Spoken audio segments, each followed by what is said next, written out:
అంటే తర్వాత మీరు రాచమల్లు ప్రసాద్ రెడ్డిగానే వర్గాన్ని నడిపారా, అంటే వరదరాజుల రెడ్డి మనిషిగా రాజకీయాల్లో రాణిస్తూ వచ్చారా? ఎప్పుడు వరదరాజులరెడ్డితో విభేదాలు పొడచూపిన తర్వాత, వరదరాజులతో విభేదాలు వచ్చిన తర్వాత రాచమల్లుగానే రాజకీయాలు నడపగలిగిన, సొంత వర్గాన్ని తయారు చేసుకోగలిగిన. అంటే అప్పుడు ఇంకా మీరు ఆయన వర్గంలో ఉన్నారు, మీకంటే ఏం పెద్దగా వర్గం ఉండిండదు. అప్పుడు ఎలా సాధ్యమైంది మీకంతా వరదరాజులరెడ్డి ఒక కొమ్ములు తిరిగిన రాజకీయ నాయకుడితో తలబడ్డానికి మీకు ఎలాంటి సాహసం చేయగలిగారు మీరు?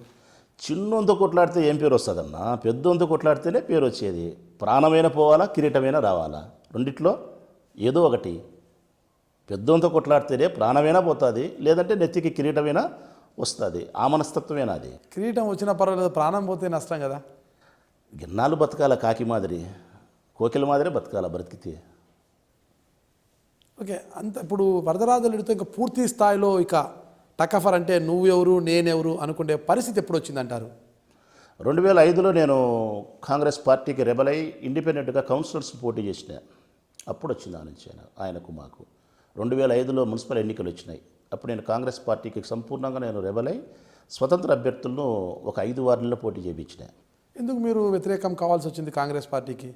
మున్సిపల్ చైర్మన్గా ఓసీకి వచ్చింది మహిళ, ఇక్కడ ప్రొద్దుటూరు పట్టణానికి. నా భార్యను మున్సిపల్ చైర్మన్గా చేయాలని చెప్పి నేను అడిగినా. నేను వరదరాజురెడ్డి విభేదించినాడు. ముక్తియార్ భార్యను కానీ సుధాకర్ రెడ్డి భార్యను కానీ సరే 2.5 సంవత్సరం మున్సిపల్ చైర్మన్గా చేస్తాము, మీ భార్యను మున్సిపల్ చైర్మన్గా చెయ్యము, కౌన్సిలర్గా మాత్రమే మీరు పోటీ చేయండి అని చెప్పి ఆయన నా పట్ల ఉండే వివక్షతను ప్రదర్శించినాడు. నేను కౌన్సిలర్గా పోటీ పెట్టేదానికి సంసిద్ధంగా లేను. మున్సిపల్ చైర్మన్గా నా భార్యను అంగీకరిస్తే ఒకటి, లేదంటే కదా నేను మీకు వ్యతిరేకినే చెప్పిన. అంటే ఆనాడు గెలిపించుకున్నారా మీ కౌన్సిలర్లని? నలుగురిని గెలిపించుకోగలిగినాం 5లో.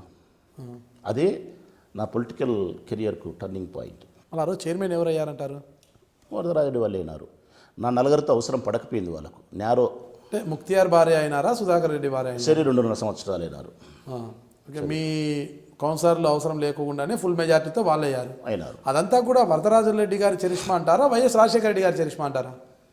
రాజశేఖర రెడ్డి గారి చరిష్మా అని చెప్పలేను నేను. వరదరాజురెడ్డి గారి యొక్క గొప్పతనం కూడా చెప్పచ్చు. ఆయనకు ఒక బలమైన వర్గం ఉండేది, ఒక స్ట్రాటజిక్గా పోయేవాడు. సో ఆయన గొప్పతనమే. వరదరాజురెడ్డి గారు పెద్ద విద్యావంతుడు కాదు, ఎస్ఎల్సి వరకు చదువుకున్నాడు, పాత ఎస్ఎల్సి, పర్వాలే. అంత రాజకీయ పరిజ్ఞానం పెద్దగా ఉండేది కాదు. అంటే ఎలా అంతటి స్థాయికి చేరుకోగలిగారు ఆయన? జ్ఞానం తక్కువ ఉందేమో, రాజకీయ పరిజ్ఞానం ఎక్కువ ఉంది. జ్ఞానానికి రాజకీయ పరిజ్ఞానానికి తేడా ఏముందంటే? చాలా తేడా అది. రాజకీయ పరిజ్ఞానానికి జ్ఞానానికి. జ్ఞానం అందరికీ పంచితే మేలు జరిగేది, రాజకీయ పరిజ్ఞానం ఇతరులను ముంచేది.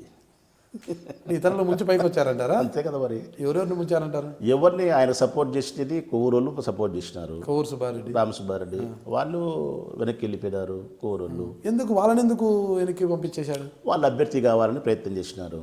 ఒకసారి అభ్యర్థి అయినారు, ఓడిపోయినారు, వాళ్ళు పక్కకు పోయినారు. కోవూరోళ్ళు సంటి వీరారెడ్డి అని కూటమోళ్ళు ఉన్నారు, వాళ్ళందరూ సహాయపడిన వాళ్ళే. కూటం వీరారెడ్డి ఫ్యామిలీ, సంటి వీరారెడ్డి వాళ్ళు, వీరశివారెడ్డి వాళ్ళ ఫ్యామిలీ, వీళ్ళు కొవ్వూరు రామసుబ్బారెడ్డి వాళ్ళ ఫ్యామిలీ, వెలవెల నారాయణ రెడ్డి, కురపారు నారాయణ రెడ్డి, ముక్తియారు, సుధాకరు, అందరూ ఆయనకు, రాచమల్లు అందరూ సాయం చేసినలే. ఇప్పుడు నేను చెప్పిన పేర్లన్నీ ఆయనకు వ్యతిరేకంగా ఉన్నారు.